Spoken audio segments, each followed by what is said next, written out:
Baik, saudara, kita akan masuk ke dalam firman hari ini. Dan saudara, saya akan membuka dengan satu kata, panggilan. Kehidupan kekristenan saudara, itu saya rasa erat kaitannya dengan kata panggilan. Dan seringkali saudara, saya pribadi, dan saya sering menemukan rekan-rekan saudara-saudara di sini yang juga bergumul tentang panggilan hidupnya sebagai orang Kristen. Misalkan, kita mungkin menggumuli panggilan di mana kita akan berkarir. Karir apa, bidang apa, perusahaan apa yang seharusnya kita tekuni. Bagi yang sudah menikah, mungkin para wanita di sini berpikir, apakah saya harus lanjut bekerja di kantor atau saya dipanggil untuk bekerja sebagai ibu rumah tangga di rumah saja. Mungkin saudara kita yang masih single di sini, menggumuli panggilan siapa yang akan menjadi pasangan hidup kita. Siapakah yang akan menjadi orang yang sesuai dengan kita, atau mungkin yang lagi berpacaran sekarang lagi berpikir, lagi berdoa, apakah betul pasangan saya ini, pacar saya ini adalah pasangan yang Tuhan panggil untuk saya. Mungkin saudara juga menggumuli panggilan di gereja, atau panggilan pelayanan di luar gereja. Dan di sini kami di gereja mengerti bahwa ini adalah satu hal yang serius untuk mendoakan panggilan melayani. Maka itu kita selalu memberikan waktu untuk saudara berdoa, mempertimbangkan pelayanan kepada rekan-rekan saudara-saudara para anggota di gereja ini. Saudara, memang betul bahwa panggilan kita tidak sama. Tuhan memberikan talenta, memberikan jalan dan musim kehidupan yang berbeda-beda untuk setiap kita. Dan memang sudah menjadi tanggung jawab kita juga sebagai orang Kristen untuk terus menggumuli dan mempertanyakan kepada Tuhan bagaimana untuk kita terus dapat setia meresponi panggilan dan menjalani panggilan Tuhan di dalam musim kehidupan yang Tuhan nyatakan kepada kita saat ini. Namun tahukah saudara, di balik keberagaman panggilan-panggilan kehidupan kita, ada satu panggilan yang sama yang Tuhan berikan bagi semua orang Kristen, yaitu panggilan untuk menjadi murid Kristus.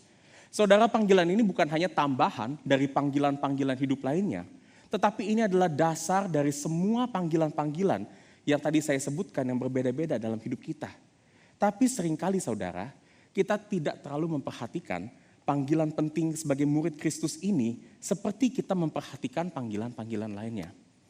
Karena itu saudara, hari ini di dalam firman Tuhan yang akan kita renungkan bersama dari kelanjutan seri Kitab Lukas, kita akan memfokuskan kepada panggilan kita menjadi murid Kristus, khususnya dalam dua aspek penting, yaitu bagaimana Tuhan Yesus memanggil kita sebagai muridnya, dan bagaimana Tuhan dan untuk apa saudara Tuhan memanggil kita menjadi murid Kristus. Hari ini kita akan membuka 5 ayat saja dari kitab Lukas pasal 27, pasal 5 ayat 27 sampai ke 32. Lukas 5 ayat 27 sampai 32. Mari bersama-sama saudara kita bisa membacanya di layar di belakang saya atau di kertas liturgi yang saudara dapatkan atau di Alkitab yang saudara bawa. Kita akan simak bersama-sama ayat ini. Ayat ini pendek tetapi ayat ini akan memberikan satu fokus kepada kita tentang apa artinya menjadi seorang atau meresponi panggilan kita sebagai murid Kristus. Mari bersama-sama kita perhatikan ayat ini, demikianlah firman Tuhan. Kemudian ketika Yesus pergi keluar, ia melihat seorang pemungut cukai yang bernama Lewi sedang duduk di rumah cukai. Yesus berkata kepadanya, "Ikutlah aku." Maka berdirilah Lewi dan meninggalkan segala sesuatu lalu mengikut dia. Dan Lewi mengadakan suatu perjamuan besar untuk dia di rumahnya dan sejumlah besar pemungut cukai dan orang-orang lain turut makan bersama-sama dengan dia. Orang-orang Farisi dan ahli-ahli Taurat bersungut-sungut kepada murid-murid Yesus. Katanya, "Mengapa kamu makan dan minum bersama-sama dengan pemungut cukai dan orang berdosa?" Lalu jawab Yesus kepada mereka, katanya, "Bukan orang sehat yang memerlukan tabib, tetapi orang sakit. Aku datang bukan untuk memanggil orang benar, tetapi orang berdosa, supaya mereka bertobat." Mari sebelum kita mendengarkan firman, kita masuk ke dalam doa terlebih dahulu. Bapa, seperti yang firman ini sampaikan, misi kedatangan-Mu ke dalam dunia ini untuk memanggil kami yang berdosa, yang sakit, supaya kami dapat kembali bertobat dan sembuh oleh karena kasih karunia-Mu saja Bapa. Bapa, kami berdoa agar Kau sendiri yang memimpin, Kau sendiri yang membukakan hati kami, pikiran kami dan mata kami untuk melihat keindahan panggilan kami sebagai murid Kristus yang Kau panggil di dalam kasih karunia-Mu yang begitu besar. Dan biarlah Tuhan panggilan ini dapat membawa kami kembali untuk selalu hidup di dalam pembaharuan iman kami, untuk selalu hidup benar dan untuk memuliakan nama-Mu saja. berdoa Tuhan, biar Kau sendiri menyertai pemberitaan firman pada hari ini, pada setiap kami. Dalam nama Kristus kami berdoa dan mengucap syukur. Amin. Saudara, ada 3 poin yang akan kita renungkan bersama melalui perikop pendek hari ini. Poin ini saya beri judul dengan Tuhan Yesus memanggil kita. Yang pertama, di dalam kasih karunia-Nya untuk mengubahkan kita dan bersekutu bersamanya. Ini adalah satu kalimat saudara yang saya pecah menjadi 3. Ya, jadi Tuhan Yesus memanggil kita di dalam kasih karunia-Nya untuk mengubahkan kita dan bersekutu bersamanya. Saudara, jangan tutup Alkitab kita akan sama-sama melihat poin-poin ini di dalam ayat yang tadi sudah kita baca bersama-sama. Dan kita masuk poin yang pertama. Tuhan Yesus memanggil kita dalam kasih karunia-Nya. Saudara, kisah perikop yang baru saja kita baca ini terkesan seperti kisah yang biasa-biasa aja bila dibandingkan dengan perikop-perikop sebelumnya yang menunjukkan banyak mujizat-mujizat Tuhan Yesus. Perikop ini saudara hanya berfokus pada satu hal, di mana Tuhan Yesus memanggil Lewi menjadi salah satu dari ke-12 muridnya. Nah saudara, saya ingin mengajak kita untuk melihat siapa sebenarnya Lewi ini. Lukas tidak memberikan banyak keterangan di bagian ini, tetapi cukup dengan memberitahu profesinya saja, kita dapat mengetahui dengan jelas kehidupan Lewi ini seperti apa. Dikatakan dia adalah seorang pemungut cukai. Dan saudara, pada zaman itu, zaman Tuhan Yesus hidup, pemungut cukai itu bertugas untuk menagih dan mengumpulkan pajak dari masyarakat kepada pemerintah yang berkuasa. Ya saudara, mungkin sekarang ini lagi musim-musim kita lapor pajak, jadi lumayan relevan juga firman ini dengan kondisi kita sekarang ya.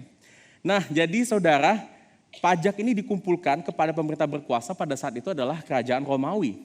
Dan sejarah mencatat, kerajaan Romawi ini adalah kerajaan besar yang banyak menjajah daerah-daerah termasuk pada saat itu daerah tempat Tuhan Yesus hidup di daerah Palestina. Dan mereka terkenal atas pajaknya yang tinggi. Terlebih lagi saudara, kalau untuk di daerah jajahan Romawi, termasuk di daerah tempat Tuhan Yesus tinggal, mereka bahkan mengambil pajak yang lebih besar karena mereka bukan orang asli Romawi. Sehingga saudara, beban pajak yang harus ditanggung pada orang-orang pada masa itu sangatlah berat.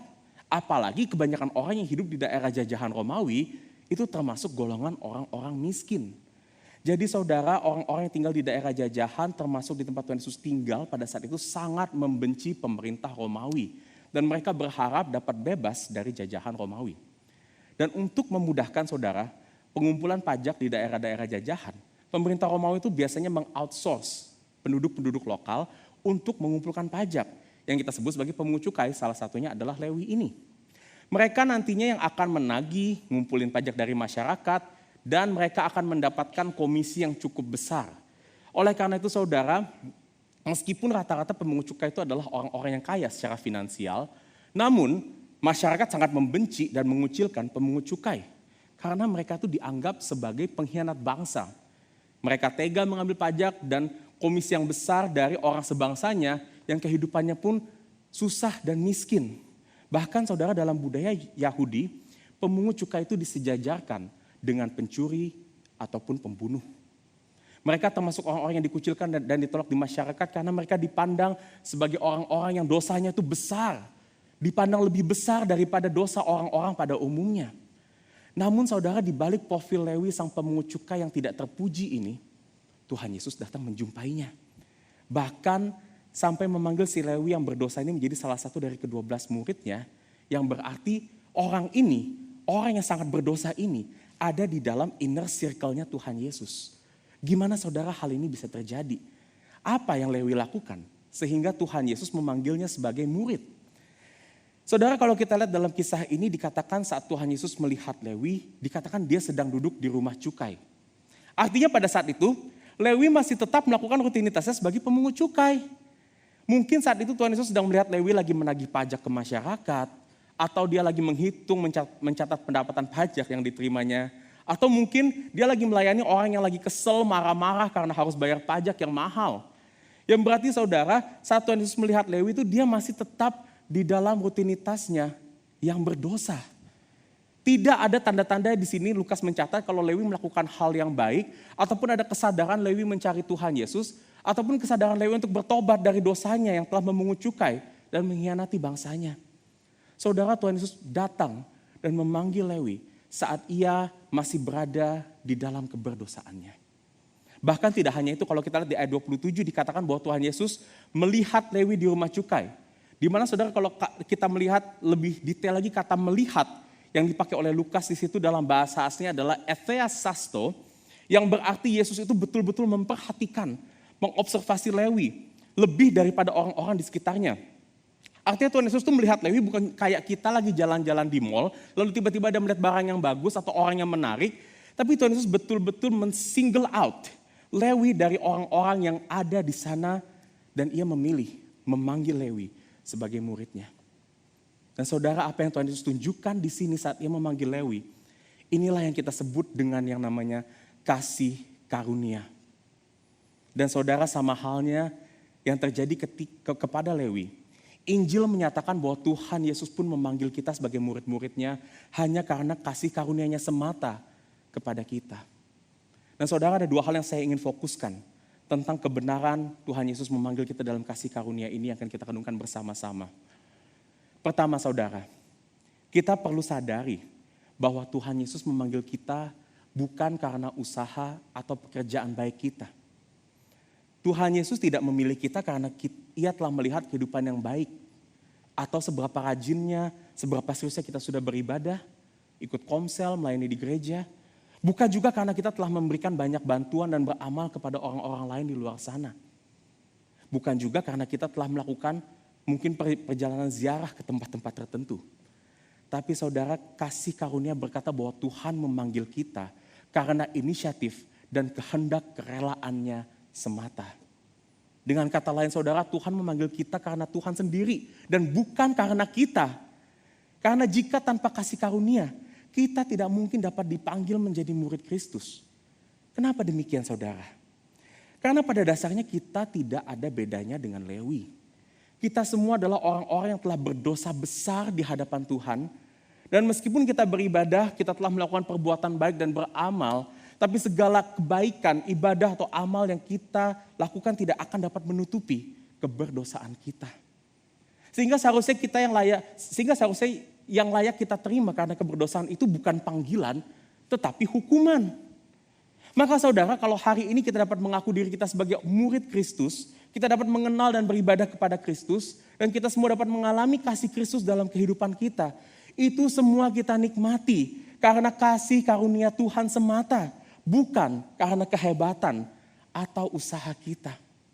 Dan oleh karena itu saudara, hal kedua yang saya ingin kita renungkan bersama-sama di dalam panggilan, di dalam kasih karunia ini adalah kita tidak dapat bermegah atas panggilan kita.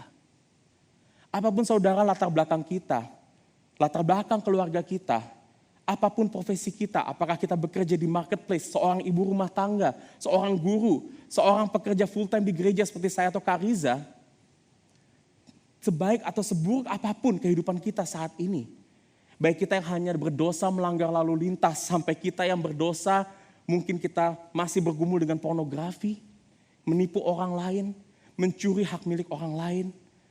Saudara, apapun background kita, apapun kondisi kita, baik atau buruknya kita, Tuhan memanggil dan menerima kita semua dalam kasih karunia yang sama. Karena itu saudara, kasih karunia menyatakan siapapun diri kita, kita sama penting dan berharganya di mata Tuhan. Tuhan tidak memiliki anak emas. Dan ini adalah kabar baik bagi kita semua saudara, terutama bagi saudara-saudara yang saat ini mungkin merasa diri saudara sangat berdosa dan tidak layak di hadapan Tuhan.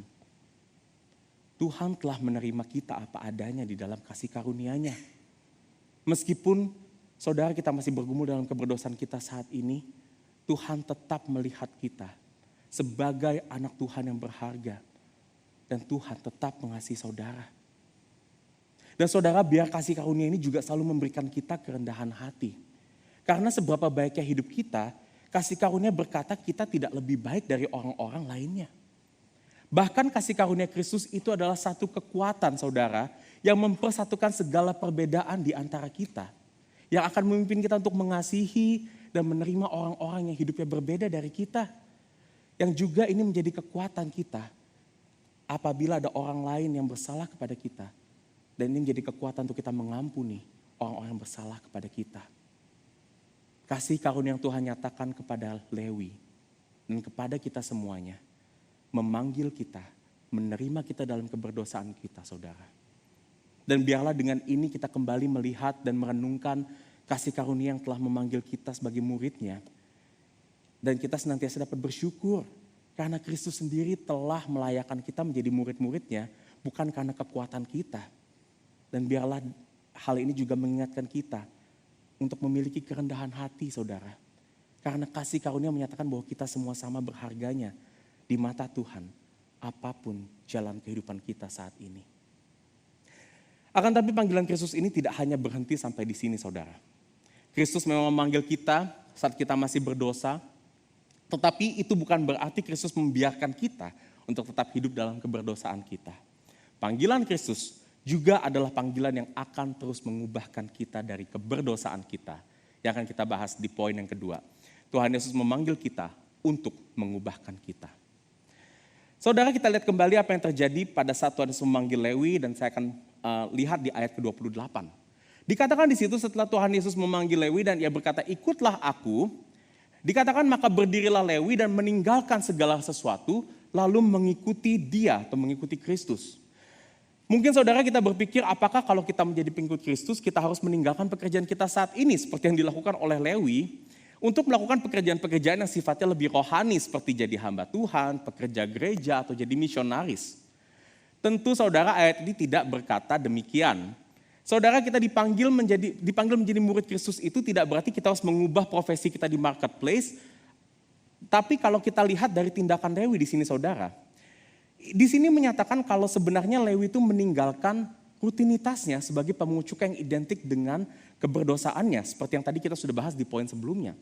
Tindakan Lewi di sini saudara, itu sebetulnya menunjukkan bahwa panggilan Tuhan Yesus untuk menjadi murid itu diresponi dengan satu perubahan hidup.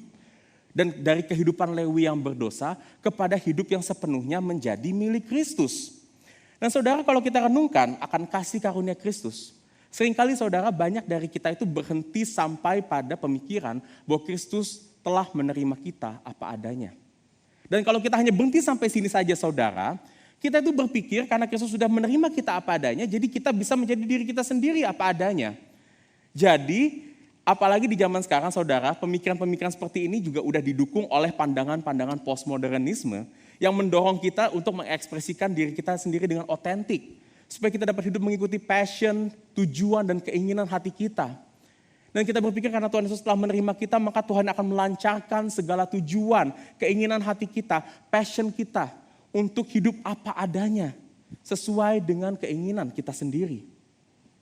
Saudara, memang betul menjadi pengikut Kristus bukan berarti kita akan kehilangan karakter, personality, dan kebiasaan-kebiasaan hidup kita. Orang-orang introvert yang akan tetap menjadi orang introvert saat ia menjadi pengikut Kristus. Orang-orang yang suka makan bakmi seperti saya akan tetap jadi orang yang suka makan bakmi setelah ikut Kristus. Tapi masalahnya saudara, saat kita berkata kita menjadi diri kita apa adanya, kita harus sadari satu hal, bahwa apa adanya diri kita itu tetap memiliki dosa. Dan Tuhan memanggil kita, Tuhan yang memanggil kita adalah Tuhan yang kudus dan Tuhan yang membenci dosa. Karena itu saudara, Tuhan pasti gak akan tinggal diam di dalam keberdosaan kita. Injil berkata bahwa panggilan sebagai muridnya itu datang satu paket dengan tujuannya untuk mengubahkan kita dari keberdosaan kita kepada hidup yang benar dan memuliakan Allah. Dan Tuhan Yesus menekankan hal ini saudara. Kalau kita lihat di akhir perikop yang kita baca tadi dalam ucapannya kepada orang Farisi dan ahli Taurat. Yang pada saat itu protes melihat Tuhan Yesus memanggil Lewi yang berdosa menjadi muridnya. Kita lihat ayat ke-31 dan ke-32. Di mana Tuhan Yesus itu menyampaikan satu pernyataan yang cukup familiar saudara di telinga kita. Pernyataan ini adalah bukan orang sehat yang memerlukan tabib, tetapi orang sakit. Aku datang bukan untuk memanggil orang benar, tetapi orang berdosa supaya mereka bertobat. Tuhan Yesus menyatakan bahwa kondisi kita yang berdosa saat Tuhan memanggil kita itu sama halnya dengan kondisi orang yang sedang sakit, yang perlu disembuhkan. Jadi Tuhan yang mengasihi kita tidak mungkin akan membiarkan kita dalam keadaan yang sakit saudara. Dan untuk itulah Tuhan datang ke dalam dunia ini supaya kita yang sakit karena dosa-dosa kita dapat betul-betul disembuhkan dengan terus mengubahkan kehidupan kita. Namun saudara, perubahan tidak terjadi dalam waktu satu malam. Tuhan akan mengubahkan kita selama hidup kita sebagai muridnya dalam suatu proses, dan proses ini adalah proses pertobatan. Seperti yang dikatakan Tuhan Yesus di akhir ayat 32, bahwa Tuhan Yesus memanggil orang-orang berdosa supaya mereka bertobat. Mungkin saudara berpikir, saya kan udah bertobat waktu saya terima Tuhan Yesus sebagai juru selamat. Tapi kok kenapa dosa-dosa saya masih belum hilang? Saudara, betul, pertobatan adalah langkah awal bagi kita untuk mengikut Kristus. Karena saat Kristus datang memanggil kita, Ia akan menyadarkan kita akan keberdosaan kita. Lalu di dalam iman, Kristus akan membawa kita untuk bertobat, mengakui dosa-dosa kita di hadapan Tuhan, dan setelah itu kita menerima keselamatan yang Tuhan anugerahkan bagi kita. Tetapi saudara, pertobatan tidak hanya terjadi satu kali saja saat kita menerima Kristus. Pertobatan juga masih akan terjadi setelah kita menerima keselamatan dan menjadi murid Kristus. Karena seiring kita bertumbuh dalam mengikut Kristus, maka Kristus pun juga akan terus menyingkapkan dosa-dosa dalam hidup kita, yang selama ini mungkin kita tidak sadari atau kita tidak lihat sebelum kita menerima Kristus. Maka itu saudara, nggak aneh kalau sebagai orang Kristen itu kita bergumul dengan dosa dan merasa kalau dosa kita tuh kok kelihatannya sekarang lebih banyak dan lebih besar dari sebelumnya. Karena ini cara kerja Tuhan mengubahkan kita dengan memperlihatkan kita kepada dosa-dosa kita lebih dan lebih jelas lagi. Tetapi Kristus tidak akan membiarkan kita begitu saja saat kita menyadari dosa-dosa kita. Ia akan kembali menyatakan kasih karunia-Nya kepada kita melalui Injil yang telah menebus dan menyembuhkan dosa-dosa kita, saudara. Sehingga kita dapat kembali mengalami pengampunan atas dosa-dosa kita dan melihat bahwa kasih karunia Tuhan itu lebih besar lagi, menutupi segala dosa-dosa kita sampai kasih karunia itu betul-betul memenuhi hidup kita. Dan saudara, kasih pengampunan ini juga yang akan memberikan kita kekuatan untuk bangkit dan mengalahkan dosa-dosa kita dan menuju kepada kehidupan yang memuliakan Tuhan. Saudara, pertanyaannya, kalau di sini sampai kapan kita harus bertobat? Berapa kali kita harus bertobat dalam hidup kita? Martin Luther, seorang reformator, pernah mengucapkan satu kalimat yang sangat terkenal, berkata bahwa seluruh kehidupan kekristenan adalah tentang pertobatan. Yang artinya saudara, pertobatan itu adalah proses yang tidak akan pernah berakhir dalam kehidupan kita. Proses pertobatan itu dapat saya gambarkan juga sebagai satu siklus dalam kehidupan kita. Di mana kita akan terus-menerus menyadari keberdosaan kita. Dan kita akan terus-menerus juga saat kita menyadari keberdosaan yang mengalami pengampunan Tuhan. Lalu saudara, setelah itu mungkin kita akan jatuh lagi ke dalam dosa, menyadari keberdosaan kita lagi. Dan kita mengalami pengampunan Tuhan lagi. Dan itu akan terjadi terus-menerus. Hanya saja saudara, siklus ini akan terus berkembang. Di mana Tuhan akan membawa kita menyadari dosa-dosa kita yang semakin besar. Dan kita juga akan semakin besar pula mengalami pengampunan Tuhan. Dan semakin besar pula kekuatan kita untuk berjalan mengatasi dosa-dosa kita. Dan karena itu saudara, Injil juga akan bertumbuh semakin besar dan semakin memenuhi hati kita. Inilah proses perubahan sejati yang akan Tuhan kerjakan dalam kehidupan kita. Dan dengan cara ini pula lah, Injil tidak hanya menempel di kepala kita saja saudara. Tapi Injil akan terus kita alami. Kita akan terus terkagum dengan Injil Kristus. Seolah saat kita bertobat, kita menemukan Injil Kristus kembali. Kita seolah seperti mendengar berita yang mengagumkan saudara. Meskipun kita sudah mendengar berita ini berkali-kali. Tapi seringkali saudara, proses pertobatan itu bukanlah hal yang mudah untuk kita jalani. Mengakui dosa adalah proses yang sakit. Karena pada dasarnya kita nggak suka melihat keburukan di dalam hati kita, saudara. Ada kalanya juga kita malah berusaha untuk menghindar atau mengeraskan hati kita akan kenyataan atas dosa-dosa kita. Karena saudara, kita seringkali malu atas dosa dan kesalahan-kesalahan kita. Apakah saudara yang dapat senantiasa membuat kita dapat terus hidup dalam pertobatan kita? Dapat terus diubahkan Tuhan. Kita masuk ke poin yang terakhir. Tuhan Yesus memanggil kita untuk bersekutu bersamanya. Saudara, kita lihat setelah Tuhan Yesus memanggil Lewi menjadi muridnya. Lukas mencatat di ayat 29, kalau Lewi mengadakan suatu perjamuan besar di rumahnya untuk dia atau untuk Tuhan Yesus. Dan ia mengundang banyak pemungut cukai dan banyak orang-orang lainnya yang dikatakan oleh orang-orang Farisi di ayat 30 sebagai orang-orang yang berdosa. Mungkin saudara, bagi kita saat ini makan-makan dalam suatu perjamuan adalah hal yang biasa saja.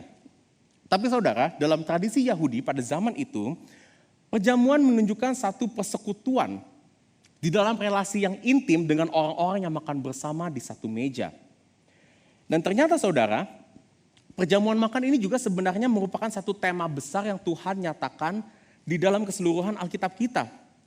Kalau saudara perhatikan, kita melihat di awal kisah Alkitab kita di kitab Keluaran. Tuhan memerintahkan bangsa Israel untuk mengadakan perjamuan sebelum mereka keluar dari tanah Mesir untuk menuju tanah perjanjian. Dan setelah mereka keluar dari tanah perjanjian pun, keluar dari tanah Mesir, Tuhan tetap memerintahkan mereka untuk tetap mengadakan perjamuan ini dengan rutin. Dan saudara, kalau kita melihat akhir dari Alkitab kita di kitab Wahyu, kita juga menemukan di situ Tuhan Yesus akan duduk bersama-sama di dalam suatu perjamuan perkawinan antara dirinya sebagai mempelai pria dengan umat Tuhan sebagai mempelai wanitanya. Perjamuan di dalam Alkitab menunjukkan bahwa Tuhan menyatakan dirinya sebagai Tuhan yang bersekutu dengan umat-umatnya.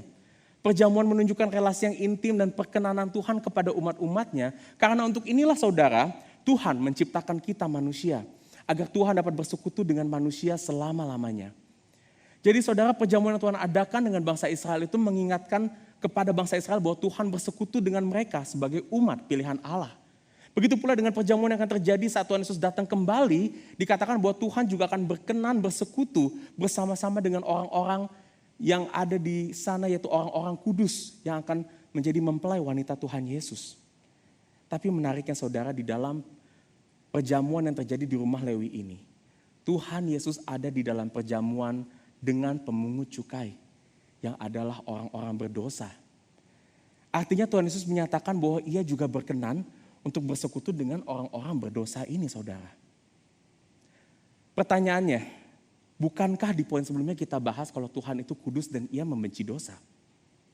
Seharusnya saudara, jika Tuhan datang menjumpai orang-orang berdosa, maka orang yang berdosa itu sepantasnya akan mati. Karena Tuhan tidak akan dapat bersekutu dan akan menghukum setiap dosa. Tapi anehnya di sini saudara, Tuhan malah mendatangi orang berdosa dan malah ia makan bersama-sama dengan mereka. Apakah di sini berarti Tuhan Yesus mengkompromikan kekudusannya? Apa yang membuat Tuhan Yesus yang kudus dapat bersekutu dengan orang-orang yang berdosa? Saudara, Tuhan Yesus dapat bersekutu dengan orang-orang yang berdosa karena ia telah mati dan menanggung dosa-dosa kita di atas kayu salib. Agar Kristus dapat betul-betul bersekutu dengan kita saudara, ia menjadikan dirinya yang kudus dan tidak berdosa, menjadi berdosa dan tercemar di mata Tuhan. Supaya kita saudara yang seharusnya dibuang Tuhan karena dosa-dosa kita, sekarang kita kembali diterima Tuhan untuk makan satu meja bersama dengan dirinya, karena kematian Kristus atas dosa-dosa kita telah menghapus dan menguduskan kita semua dari dosa-dosa kita. Saudara, Tuhan Yesus menyatakan tujuannya datang ke dalam dunia ini seperti seorang tabib yang menyembuhkan mereka yang sakit dengan makan bersama pemungut cukai dan orang-orang berdosa, termasuk dengan kita semua yang telah berdosa di hadapan Tuhan. Dan sekarang saudara, kita semua telah memiliki persekutuan intim itu dengan Tuhan. Bukan karena dosa-dosa kita, bukan karena perbuatan baik kita, tetapi karena Kristus semata. Tuhan telah menerima kita dan tidak akan membuang kita lagi karena dosa-dosa kita sekarang. Karena persekutuan dengan Kristuslah yang akan membuat perubahan hidup itu menjadi mungkin dan menjadi nyata. Dan semakin hidup kita berubah, kita semakin bertobat di dalam Kristus, maka semakin dalam juga kita akan menikmati persekutuan di dalam kasih karunia Kristus. Dan ini adalah satu persekutuan yang akan memuaskan seluruh jiwa kita, saudara. Oleh karena itu saudara, persekutuan dengan Kristus menyatakan bahwa sekarang kita tidak perlu takut lagi. Dan kita gak perlu malu lagi untuk membawa diri kita apa adanya di dalam segala beban dosa-dosa kita ke hadapan Tuhan. Karena biarpun dosa kita besar saudara, biarpun dunia ini mengecap kita sebagai orang yang najis karena dosa kita yang sudah terlampau besar. Tapi Kristus tetap menerima kita di dalam kasih-Nya. Kristus pasti akan mengampuni dosa-dosa kita sebesar apapun, serta akan memulihkan kita dan mengubahkan kita dari seluruh dosa-dosa kita. Dan saudara, bagi kita yang merasa mungkin diri kita baik-baik aja sekarang, kita yang merasa bahwa dosa-dosa kita saat ini tidak terlalu besar, Persekutuan dengan Kristus juga menyatakan bahwa dosa sekecil apapun adalah dosa yang akan menghalangi persekutuan kita untuk menikmati persekutuan dengan Kristus. Oleh karena itu saudara, di balik kebenaran ini, dalam kasih karunia Tuhan, jangan keraskan hati kita saudara. Tidak ada dosa yang tidak serius di mata Tuhan. Bawa kembali dosa-dosa kita. Terimalah kembali pengampunan Tuhan dan perubahan dalam hidup kita. Mari kita berdoa. Bapa, firman-Mu dengan jelas menyatakan bahwa Engkau datang ke dalam dunia ini Tuhan, untuk menebus kami dari dosa-dosa kami, membawa kami ke dalam kehidupan yang baru, untuk bersekutu bersama-sama dengan-Mu. Dan Tuhan, kiranya di tengah-tengah dunia yang penuh cemar dan penuh dosa ini Tuhan, kami dapat menikmati persekutuan yang intim ini dengan Tuhan. Ketika Kau mengubahkan kehidupan kami, menguduskan kami dari dosa-dosa kami Tuhan.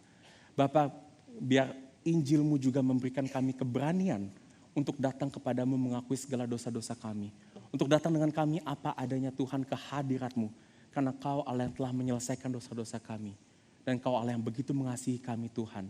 Dengan kasih yang kekal, kasih yang tercurah di Kalvari bagi kami semua. Biar kabar Injil ini kembali menjadi pengharapan, menjadi kekuatan, dan menjadi penghiburan bagi kami semua yang mendengarkannya hari ini. Terima kasih Bapak, dalam nama Kristus kami berdoa dan mengucap syukur. Amin.